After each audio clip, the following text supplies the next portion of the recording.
La République démocratique du Congo commence avec la création de la force publique, une police qui avait pour rôle de maintenir et de rétablir l'ordre public. Et cette histoire de la force publique est très présente dans les noms de rues et des places publiques dans les villes de la République démocratique du Congo. Aujourd'hui, à travers cette émission Page d'Histoire, nous allons louer la bravoure, les prouesses des soldats des Mbula Matari et aussi honorer la mémoire des anciens combattants qui ont participé aux deux guerres mondiales, c'est-à-dire Première Guerre et Deuxième Guerre mondiale, avec le professeur Pamphile Mabiala Mantouba, historien, ethnologue congolais, professeur ordinaire et doyen de la faculté des lettres et sciences humaines à l'université de Kinshasa. Professeur, soyez le bienvenu sur ces plateaux de la Page d'Histoire. Bonjour madame. Professeur Pamphile Mabiala, pouvez-vous nous expliquer pourquoi et comment la République démocratique du Congo, le Congo, participe-t-il à des guerres qui ne sont pas les leurs? Je crois que la première chose à rappeler que la Belgique qui a créé l'État indépendant du Congo, elle-même est devenue indépendante en 1830. Alors, en 1876-1876, le jeune roi de Belge, Léopold II, duc de Brabant comme on l'appelait à l'époque, décide de trouver une colonie pour son pays. Alors, convoque la conférence géographique de Bruxelles en 1876. Et à cette conférence sont invités des comités scientifiques de 7 pays qui viennent, avec un comité national qui sera créé par après, montrer quelle est l'évolution des connaissances sur l'Afrique et plus spécialement sur l'Afrique noire et l'Afrique centrale. Alors, c'est comme ça qu'il y a eu cette conférence en 1876.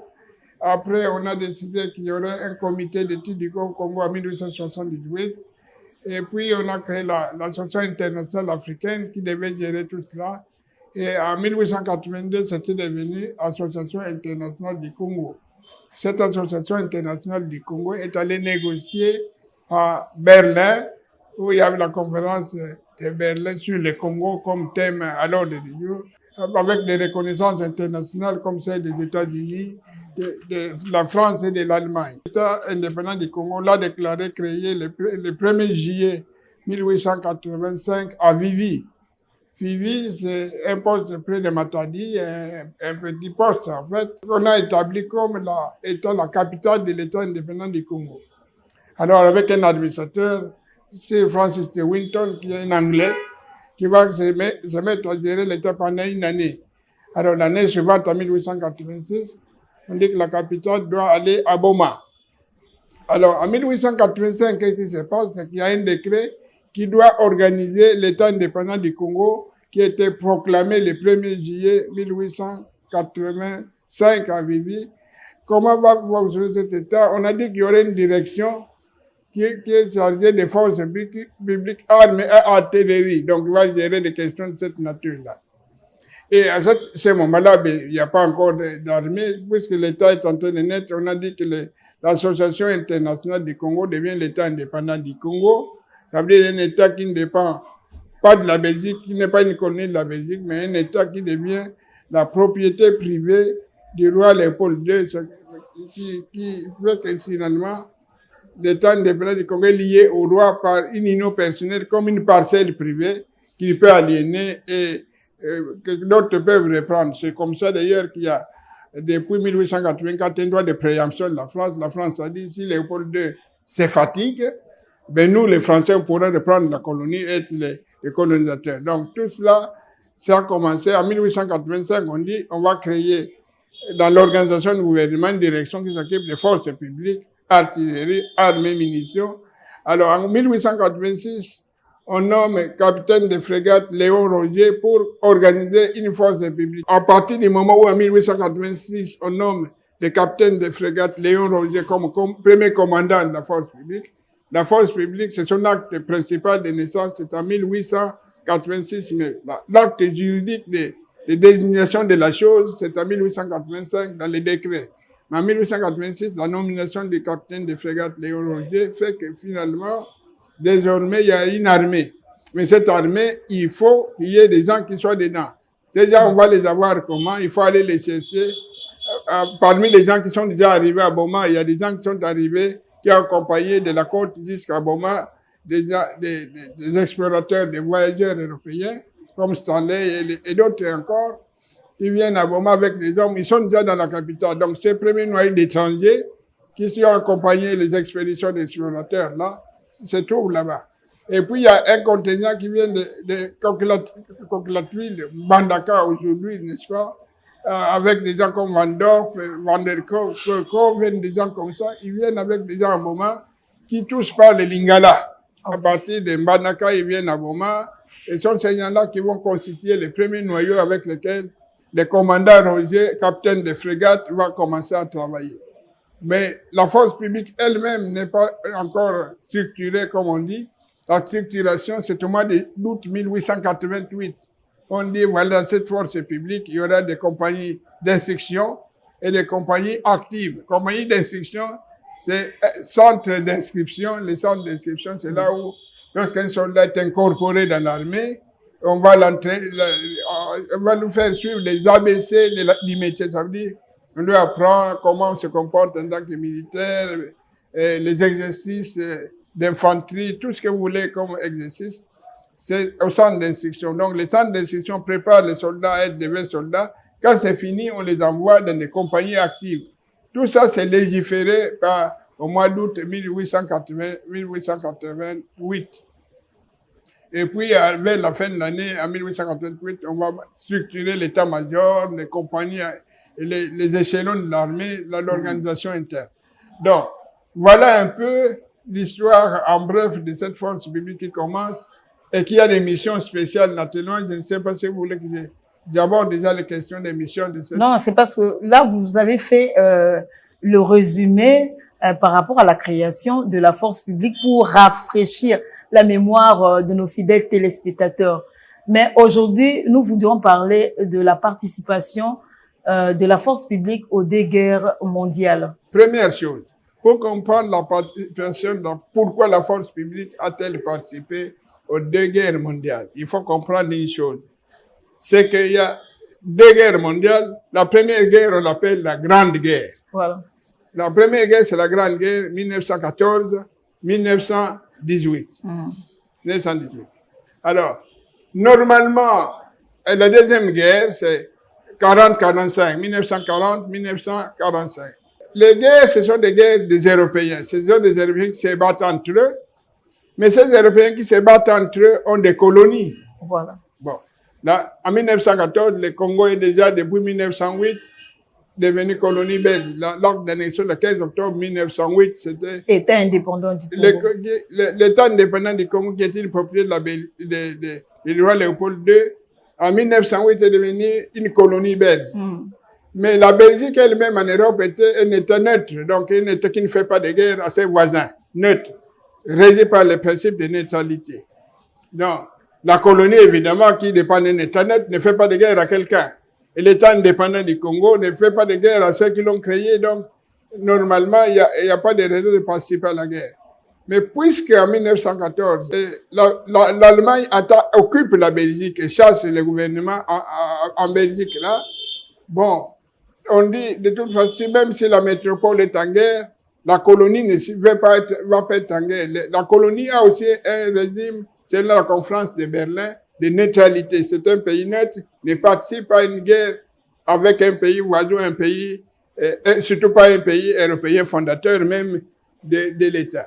C'est pour cette raison que, au début, les Français, qui constatent que face à l'Allemagne en 1914, les Français ont moins d'effectifs. Les guerres à l'époque, c'était des guerres des tranchées, des fantassins qui ne se battent pas ni en bateau ni en avion.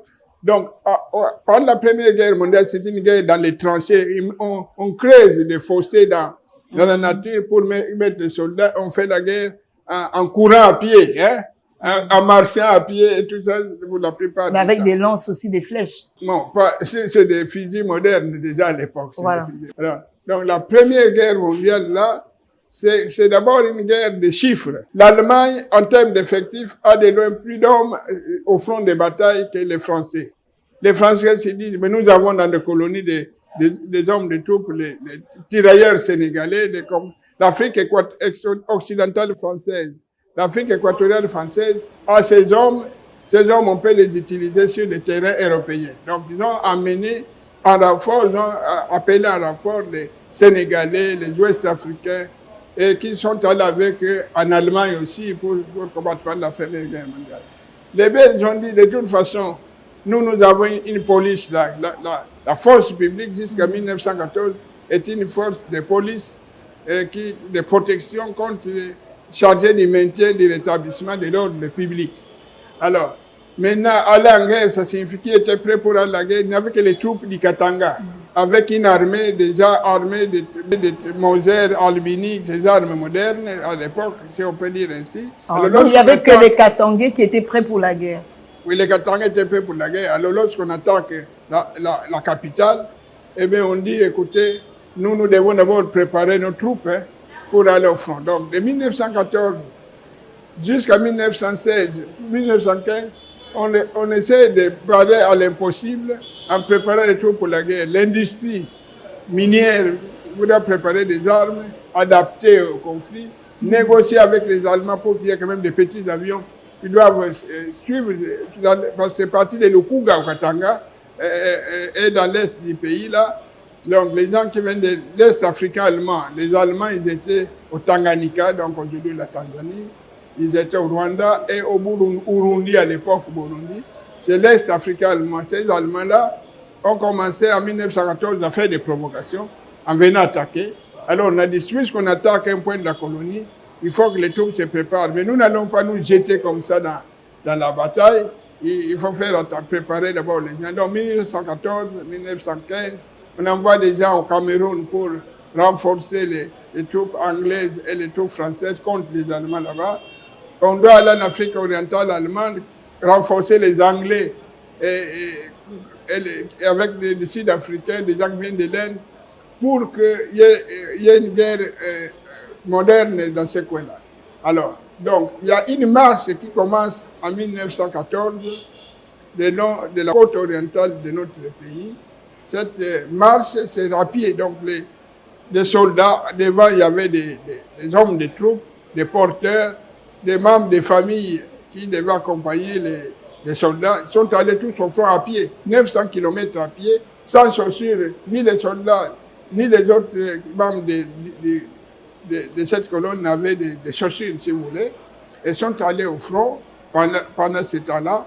Les Allemands, en fait, pendant cette guerre, ont joué un peu pour ne pas attaquer des colonnes où il y avait des civils. Parce qu'on a dit aux soldats, si vous allez en laissant vos familles à la maison, sachez que vous les retrouverez, puis les Allemands vont vous ravir, et vos femmes et votre bétail. Donc, professeur, à quelle campagne? Avec qui, contre qui, dans quel pays voilà. Les soldats congolais ont-ils combattu? D'abord, il y a une campagne qu'on appelle des campagnes de Rhodésie. Rhodésie, c'est en Zambie, Rhodésie du Nord. Rhodésie du Nord. Les efforts se font vers le Cameroun. Le Cameroun, on est allé, les troupes ont quitté Boma pour être envoyés au Cameroun en 1914. Bon, à l'époque, il y avait ce qu'on appelle le bec du canard. Donc, la frontière du Cameroun, c'était vers Mbandaka, en forme de bec. Les Allemands voulaient relier à la fois la côte occidentale française et africaine à l'est africain allemand en traversant le Congo par les chapeaux là. Donc, si les Allemands avaient gagné la guerre, leur pays pourrait partir du Cameroun en traversant le nord de la RDC jusque dans le territoire du Rwanda, Burundi, Tanzanie. Donc, ceux qui sont allés en 1914 au Cameroun, là, le 1er janvier 1916, ils ont mené la guerre contre les occupants allemands. Ils ont vaincu les Allemands et ils ont pris la ville de Yaoundé. Donc, 1916, le 1er janvier, victoire de nos soldats à Yaoundé. Alors, finalement, 1915, on a déjà des avions venant de l'autre côté de l'est du pays, là. Bon, 1915, 1916, de nouveau 1916. Alors, si vous avez, au mois de mai 1916, Bon, on a pris Gali, n'est-ce pas, comme point prise de territoire. Et puis, les jours suivants, on est allé prendre Bujumbura. Et puis, il y a eu des victoires en cascade, en fait. Au mois de septembre 1916, on a pris Tabora. Et puis, Maheng, c'est 1917. Donc, il y a eu des campagnes tout au long de notre histoire. Ces campagnes-là, comment les sait-on? Quand vous voyez des noms de rues à Lingwala, les noms de rues à Lingwala, c'est des noms de rues où nous avons gagné la guerre pendant la Première Guerre mondiale. Donc, Kato, Kigoma, Itaga. Itaga, c'était une ville de la Tanzanie, c'est pas une ville congolaise. Kato, tous ces noms de rues de la commune de Lingwala, c'est des noms de rues où nous avons gagné des points territoriaux, où nous avons gagné la guerre pendant la Première Guerre mondiale. Bon, maintenant, après, on verra que les autres venus de la commune de Kasavubu, Kalamou, de ce côté-là, ça, c'est des points territoriaux où nous avons gagné la guerre pendant la Deuxième Guerre mondiale.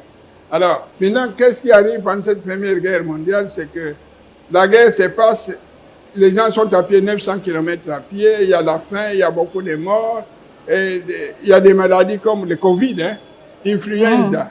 Influenza, c'est une maladie semblable au Covid. Et ça a tué 100 000 personnes, y compris des Congolais, des Tanzaniens. Pendant cette longue marche, il y avait une épidémie là. Alors les gens ont dit, mais c'est les Allemands qui veulent utiliser des armes biologiques pour tuer leurs adversaires. Donc, la force publique, bien qu'elle n'étant pas préparée à des guerres, n'a fait que des victoires. Donc, prise de Yaoundé, prise de Kigali. Malgré cette épidémie-là, la force publique n'a fait que remporter des victoires. Remporter des victoires, c'est ça qui a étonné tout le monde aux côtés des Anglais. Et ils étaient là avec des Sud-Africains venus d'Afrique du Sud. Des soldats anglais qui étaient là venaient de l'Inde. Et tous ont fait au front commun pour combattre les Allemands. Et ils ont mis les Allemands dehors. Évidemment, quand la guerre est finie, ils ont pris, il y a eu des prises de Goma, Tabora, Mahenge, et toutes ces villes-là dont vous entendez parler. Bon, à la fin, on a décidé, par exemple, que le Rwanda et l'Urundi, Rwanda-Urundi en 1925, ça devienne des territoires sous tutelle de la Société des Nations à l'époque. Il n'y avait pas de MONUSCO à l'époque, il n'y avait pas de Nations Unies. Il faut qu'on donne ces territoires sous tutelle des Belges. Alors maintenant, vous comprenez que à partir de 1925, Rwanda-Urundi, le ministère des colonies en Belgique était le ministère du Congo belge, il devient ministère du Congo belge et du Rwanda Urundi parce que le Rwanda et l'Urundi deviennent comme des provinces du Congo central et de Bandundu sur la carte. Professeur Pamphile, pourquoi a-t-on impliqué les femmes et les enfants dans ces conflits-là? C'est une question de propagande de guerre. D'abord, je crois que même dans les guerres modernes, parfois ça peut arriver. C'est que normalement, les femmes, pendant la guerre, quand vous les voyez au front, c'est des espions. On envoie un territoire ennemi pour voler l'information et transmettre la hiérarchie au risque de leur vie, évidemment, parce que c'était des situations suicides. Mais dans le cas d'espèces, on a dit aux soldats, écoutez, propagande de guerre. La propagande de guerre, c'est une propagande de manipulation des gens. On a dit, écoutez, si vous laissez votre femme et vos enfants à la maison, les Allemands, là, ils sont tellement sauvages, ils sont tellement méchants que mais ces gens-là, ils vont vous prendre vos enfants et votre bétail. Donc, amenez les gens si vous voulez. Mais c'était beaucoup de risques. C'était beaucoup de risques quand vous amenez au front des charges comme ça. C'était beaucoup de risques, mais c'est arrivé comme ça. Alors, d'autres phénomènes qu'on doit signaler pendant cette Première Guerre mondiale, c'est que les gens qui étaient en Belgique, il y avait des Congolais qui vivaient en Belgique, comme Paul Panda Farnana. Là. Les gens qui nous hébergent en Belgique, nous ont bien accueillis en Belgique. Maintenant, ils se battent contre l'ennemi. Nous aussi, nous sommes volontaires, 32 personnes se mettent ensemble. Donc, là, c'était lors de la Première Guerre mondiale. Première Guerre mondiale. Ils sont allés avec se battre. Bon, Farnana, on l'a fait prisonnier par les Allemands. Il était à Soltau en Allemagne, une ville comme ça, prisonnier pendant toute la guerre 14-18. Il est sorti qu'après la guerre avec la défaite de l'Allemagne. Donc, ceux qui étaient en Belgique étaient volontaires eux-mêmes. Alors, la guerre avait un avantage, c'est qu'on voit que pendant Paul Farnana, il est congolais? Même au de la côte de Mwanda là-bas, le Congo central était amené comme petit garçon boy en Belgique. Et quand on l'a amené en Belgique, après, sa maîtresse de la maison, la femme de l'officier qui les gardait, était morte en cours de route. Et bon, à la fin, on a envoyé à l'école en Belgique. Il était devenu ingénieur agronome. C'est le premier universitaire congolais que nous connaissons là. Le premier universitaire, là qu'il a fini les études d'agronomie. Bon, hormis être domestique, il était aussi premier universitaire congolais. En arrivant en Belgique, domestique au départ de Boma, quand on amène en Belgique, il fait les études, on l'envoie aux études. Il a fait un diplôme d'agronomie, universitaire d'agronomie. Et quand il a fini, on l'a envoyé retourner au Congo comme un coopérant belge. Ok. À Yala, l'Équateur, pour donner des cours de l'Institut agricole de Yala. Apprendre aux gens comment cultiver, tout ça. Et puis les Blancs ont commencé à faire des discriminations. Comment un nègre comme lui, on doit les payer comme nous, on doit avoir des salaires inférieurs. Je dis, mais quoi ça? Non. Donc là, il y a des problèmes. Après, il est rentré, il est rentré dans les mouvements panafricanistes, des revendications de l'identité des Noirs, pour combattre la discrimination des races et des choses comme ça. Mais Paul Panda Fardana, c'était le premier universitaire congolais qui existe, qui a eu un diplôme d'université. Pas ici, mais en Belgique. Ok. Étant de la diaspora, il a eu ces soucis-là de défendre... Non, il a défendu les droits des Congolais, les droits des Noirs, et puis bon, la sûreté coloniale, les tenait à l'œil comme toujours. Hein. Et quand on l'a retourné à la fin de sa vie à Mwanda, on ne sait pas comment il est mort exactement. On dit qu'il l'aurait été empoisonné. Parlez-nous un peu des campagnes menées par la force publique. Ce qui est intéressant, c'est Kigoma, par exemple. Après la victoire de la force publique sur Kigoma, après la guerre, on a fait de Kigoma un port spécial de la Belgique en Tanzanie. Donc, c'est comme Matadi, en fait. On a donné des avantages aux vainqueurs. Ça veut dire que les biens qui arrivaient à Dar es Salaam, qui entraient au Congo, passaient par Kigoma, et on payait comme si on était au Congo à ce moment-là. Voilà. Donc, on a donné des territoires, le Rwanda et le Burundi, là. Et en même temps, on a donné, le Tanganyika est devenu territoire anglais. Un territoire anglais, la Tanzanie, si vous voulez. Et le Rwanda et le Burundi sont devenus des territoires de la Belgique. Le ministère du Congo belge et du Rwanda au Burundi, là. Non, dépendant de la Belgique. Ça, c'est la Première Guerre mondiale. Alors. Donc, si on peut citer les noms des avenues, hein, qu'on a hérité de la Première Guerre mondiale, il y a Maenge, il y a Kato, il y a Isoke, il y a Tabora. Et ainsi de suite. Il y en a beaucoup. Les prises de territoire, qu'on appelle ça dans l'armée.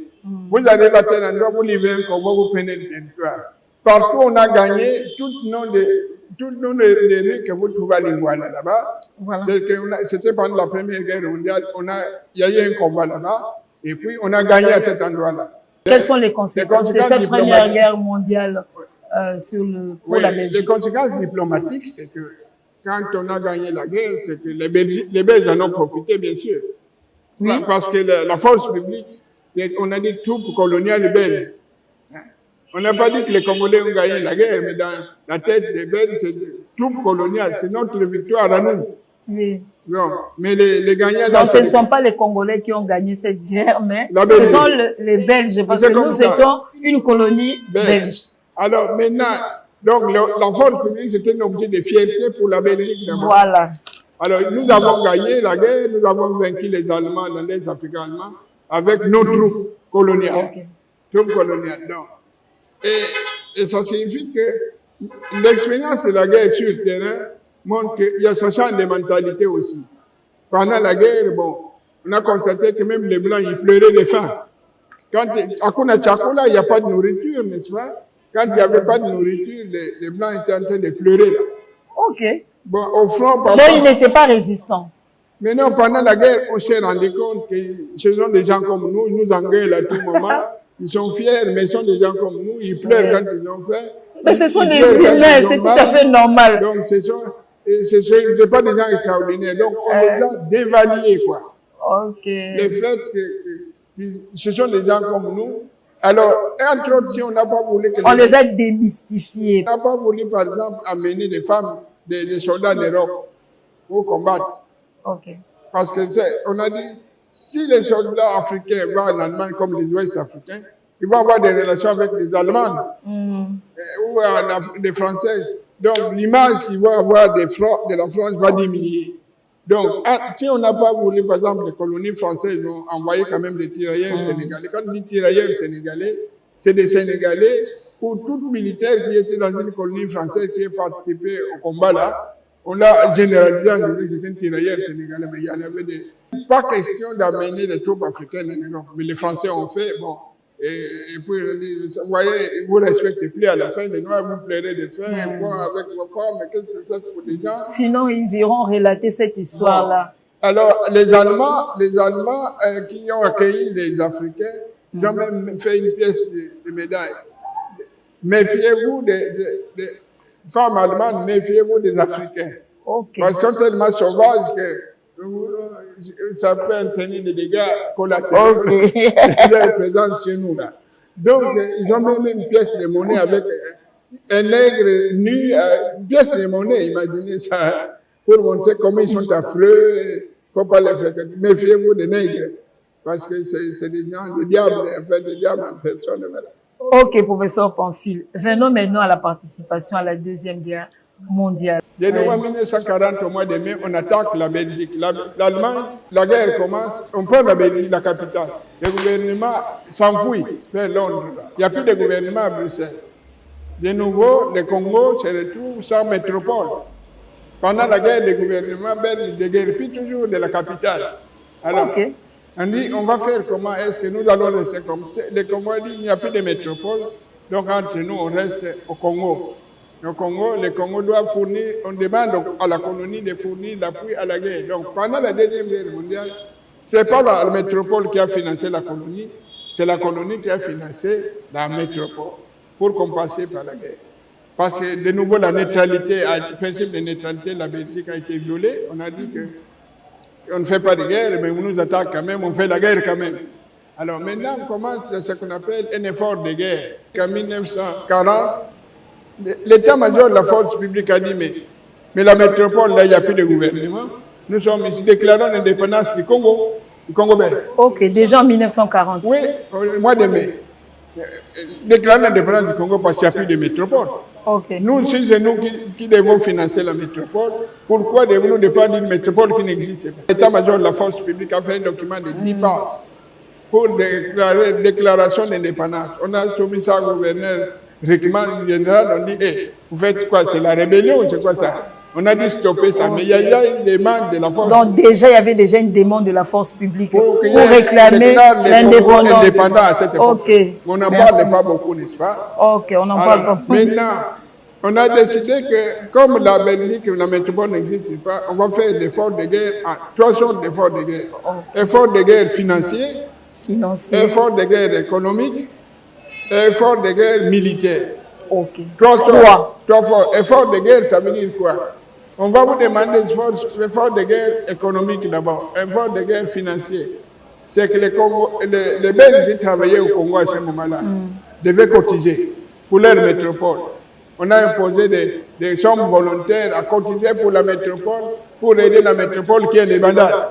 C'est un effort de guerre financier. Donc, des millions de francs cotisés, chaque entreprise, chaque citoyen belge cotisé pour la guerre. Première chose, effort de guerre. Financier. Deuxième effort de guerre, c'est l'effort de guerre économique. L'effort de guerre économique, c'est-à-dire que dans les usines, on vous demande des efforts supplémentaires. Ça veut dire que vous devez travailler plus. Alors, dans les villages, vous devez travailler 120 jours par an. Oui. Donc, 4 mois par an, vous travaillez pour l'effort de guerre au village. Effort de guerre économique.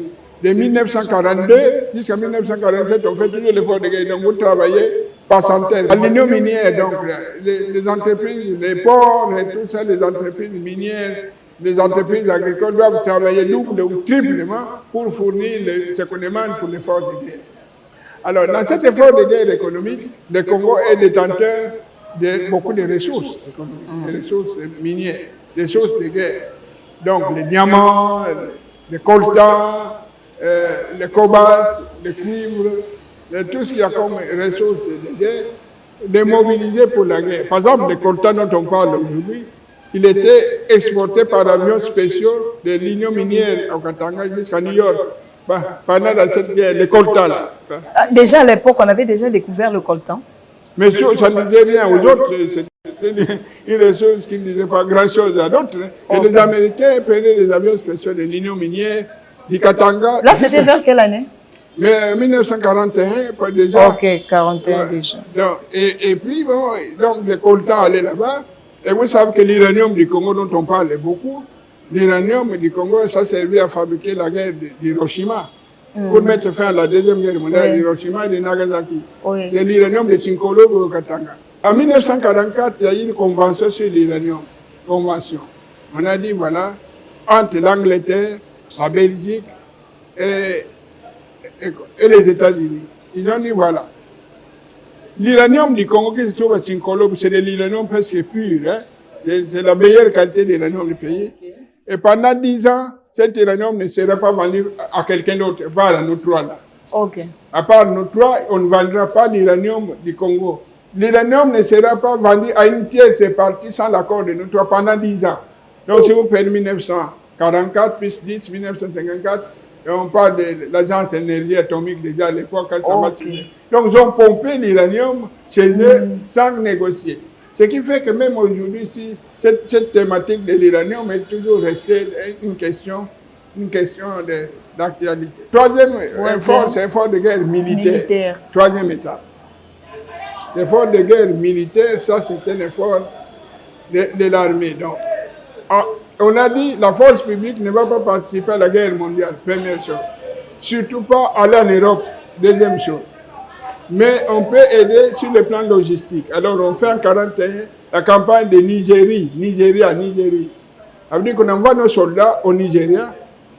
Ils vont s'allier aux troupes britanniques et américaines. Et puis ils traversent avec des camions, des produits logistiques, des machines, des tracteurs, des armes.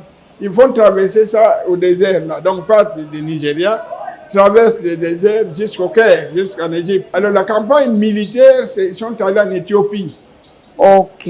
En campagne d'Abyssinie. D'Abyssinie en Éthiopie. Capitale de l'Éthiopie. Campagne d'Abyssinie.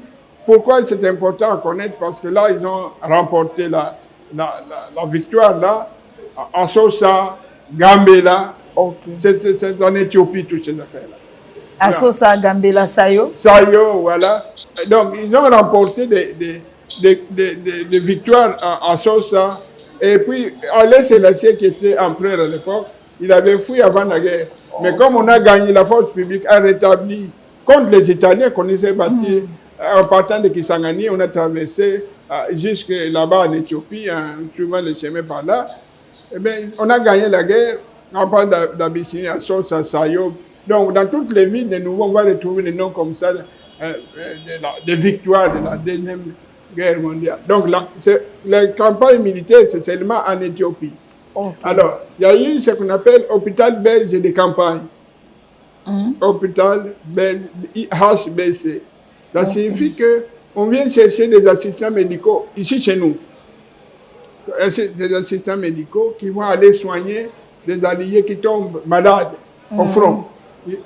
Au Madagascar, en Inde et en Birmanie. Voilà la campagne de Birmanie. Donc, c'est un bateau spécial avec des médecins, des assistants médicaux qu'on a pris ici. Henri Bongolo, Diomi Ndongala, Alphonse Bankoto. Donc, il y a eu toute une série de gens qui sont partis au Madagascar en bateau pour soigner les alliés. Dans les assistants médicaux. Les assistants médicaux qu'on a recrutés qui n'étaient pas militaires. On les amène au Madagascar et puis on les amène en Inde, on les amène en Birmanie. Pourquoi en Birmanie? Parce qu'à la frontière, il y avait les Japonais qui attaquaient par là.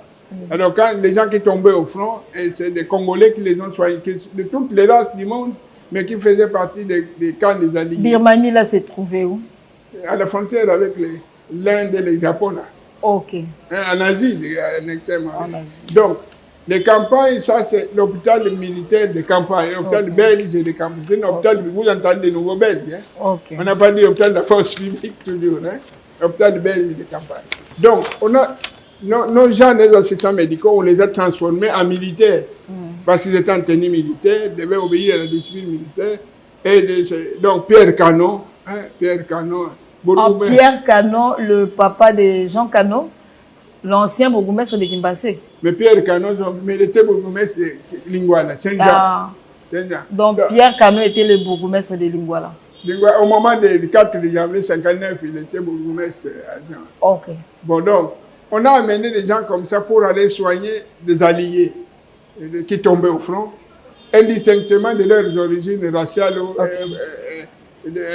indistinctement de leur état d'origine. Donc, en fait, c'est des choses pareilles qu'il faut savoir. Donc, la Deuxième Guerre mondiale, évidemment, de nouveau, quelle est l'image que les soldats retenus des Belges? Il dit, mais nous sommes allés au Nigeria, les Américains nous ont bien soignés, nous étions plus propres, mieux habillés. Les Belges sont les Nyangalakata, disait-il. Hein? Ils disent que les Belges sont les Nyangalakata. Oui, ils tombaient à tout temps, ils étaient affamés. Les conditions d'équipement, d'habillement des soldats par rapport aux colonies britanniques ou françaises. Mais nous sommes toujours les derniers. Bon, ok, donc ils se sont comparés par rapport à d'autres colonies qui étaient mieux vêtues. En Afrique équatoriale française, par exemple, à Bangui, Mobutu dit, mais à la fin de la guerre, mais écoutez, ces gens sont des lieutenants, et pourquoi pas nous? Nous, le premier lieutenant, c'est en 59. Le premier adjudant même, pas lieutenant. En 59, nous avons les premiers adjudants. Mais les colonies là, françaises, nos voisins, et nous, pourquoi pas nous? Donc, ils vont, en voyageant comme ça, se rendre compte que nous ne sommes pas les premiers. Il y a beaucoup de choses qu'on doit changer encore dans notre hiérarchie militaire. Mais sinon, on leur a promis qu'ils auraient toutes des maisons en étage. La Kakemi soit bandak qui a étage, Nassimbappé soit poste médaille. Alors, donc, quel bénéfice les soldats congolais ont-ils tiré? À part ça, il y avait autre chose. Quand les anciens combattants en Binja là-bas, les anciens combattants, quoi. Okay. Il y a eu des endroits comme ça. Mais ils ont dit, nous ont promis, vous aurez toutes les maisons en étage. On va augmenter votre solde, ce sera formidable. Et puis, quand on rentre, c'est la même chose. Et à Lulabour, en 1944, n'est-ce pas, au mois de février, bon, on apprend qu'on va vacciner les gens contre la variole après la guerre. Hein. Les gens qui venaient déjà, qui étaient mécontents comme ça, qui voulaient avoir des avantages. Et puis on dit, mais comment c'est possible? Lulabour, ils vont nous piquer quelque chose dans la peau pour vendre le Congo aux Américains. Alors, les Américains, pourtant c'était la vaccination contre la variole. La première fois qu'on voulait vacciner, c'était suspect. Alors, nous avons fait des troubles à Lulabour. En 1944, après la guerre. Donc, donc voilà un peu l'histoire. La guerre change la mentalité, change la qualité des relations entre les officiers et les hommes de troupes. Mais durant toute cette histoire, les Belges ont toujours été fiers de leur force publique. S'il y a une chose qui a réussi au Congo, c'est leur force publique-là, parce que ça défendait toujours les honneurs à des endroits où on ne s'y attendait pas. Donc les Bendele à Congo et Pelaki, et ceux qui à Bangounagno, c'est toujours les Bendele à Congo qui avaient gagné la guerre. Voilà. Professeur, comment le nom des rues, des places publiques nous aide-t-il à nous souvenir de l'histoire de la force publique? Mais si on a dit, on a pris Tabora c'est en Tanzanie, non? Actuel.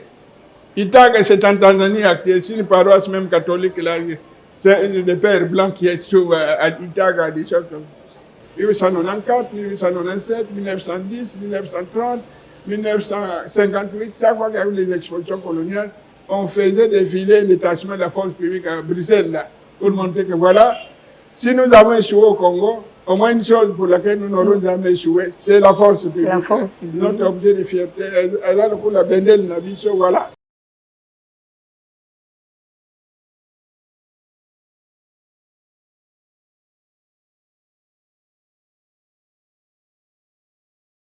Professeur Mabiala, peut-on dire que la force publique est une armée coloniale qui n'a jamais perdu des batailles?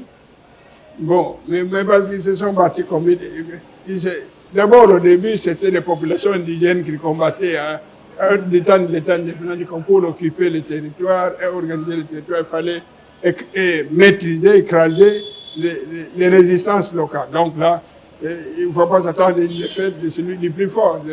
C'est la loi du plus fort qui est exercée. Alors, deuxièmement, pendant la période de la Première Guerre mondiale, ils n'ont eu que des victoires, n'est-ce pas? Ces victoires ont été reconnues et restent reconnaissables dans les lieux de mémoire comme les noms des rues, les cimetières. Bon, par exemple, ceux qui étaient une fois, qui étaient en Égypte pendant la Deuxième Guerre mondiale, ils ont ramené chacune pierre. Si vous allez à Faradje, aujourd'hui. Il y a une pyramide qu'ils ont reconstituée à partir Farage. de Farage. C'est dans la province orientale, oui. Ils ont amené des briques et des pierres venant de l'Égypte des pharaons. Et ils ont refait leur pyramide à eux à Farage. Et là, si vous allez de ce côté-là, pour vous souvenir un peu de la force publique. Professeur Pamphile Mabiala, comment pouvons-nous encourager les soldats qui se trouvent actuellement au front avec cette histoire de la force publique?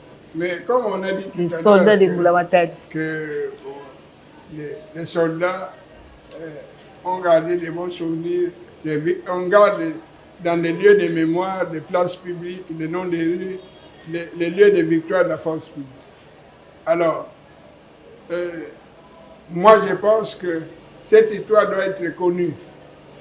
Le fait pour une armée de savoir que les forces armées de la République démocratique du Congo, dans leur histoire, sous les temps indépendants du Congo, pendant la Première Guerre mondiale et pendant la Deuxième Guerre mondiale, ont été applaudis comme des forces dignes de ce nom, eh bien, il faut leur apprendre cette histoire qui fait les moments de gloire de l'armée. Une histoire de l'armée a besoin de moments de gloire, et pas de moments de servitude. Hein? Cette histoire doit être bien connue pour qu'ils disent, écoutez, bon, si on nous donne les moyens de mise en condition et les moyens d'emploi des forces dans l'armée, nous pouvons réitérer les mêmes efforts que du temps de la force publique. Et je crois que même après l'indépendance, à un certain moment, bon, on allait aider les gens au Tchad, au Rwanda, au Togo, pour remettre de l'ordre là-bas. C'est une troupe qui allait remettre de l'ordre dans notre pays. Donc, si notre pays, effectivement, est doté de moyens de mise en condition, moyens de mise en condition, c'est les conditions de vie et d'équipement, moyens d'emploi de force, c'est les conditions de combat des troupes au front. Si tout cela est correct et bien programmé, et bien agencé, bien servi, vous verrez que, eh bien, je crois que beaucoup de gens chercheront plutôt à être nos amis plutôt qu'à être nos ennemis. Moi, je crois beaucoup que chaque fois qu'il y a un zèle de la jeunesse pour aller au front, il faut l'encourager et surtout ne pas décevoir cette jeunesse qui vient se faire enrôler parce qu'il retourne déçu dans la société. Donc moi, je suis convaincu que cette histoire de la force publique doit être connue pour que finalement nous ayons une armée puissante, une armée qui fait peur aux autres pour que finalement elle soit dissuadée. Ça ne sert à rien de se battre à tout moment, mais qu'on sache que si jamais quelqu'un osait se battre avec les grands combats démocratiques, eh bien, je crois qu'il courrait beaucoup de risques. Voilà les messages, je pense, de votre émission. Connaître notre histoire, connaître notre passé, un passé glorieux.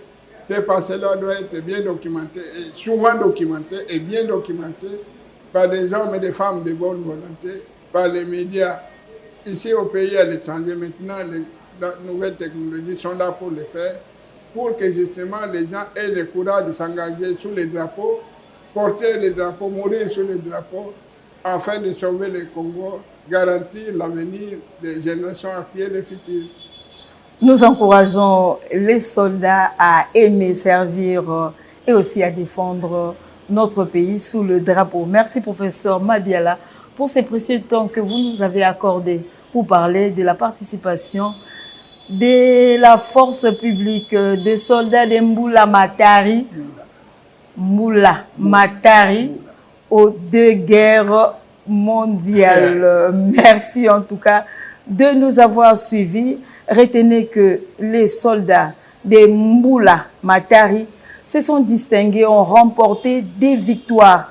Ils n'ont pas perdu lors de leur bataille sur différents fronts. Et leurs noms, les noms plutôt des endroits où ils ont gagné les combats ont été immortalisés à travers des rues, des places publiques à Kinshasa, telles que l'avenue Victoire, Sayo, Birmanie, Itaga, Kitega. Merci de nous avoir suivis et le rendez-vous est pris pour une autre page d'histoire.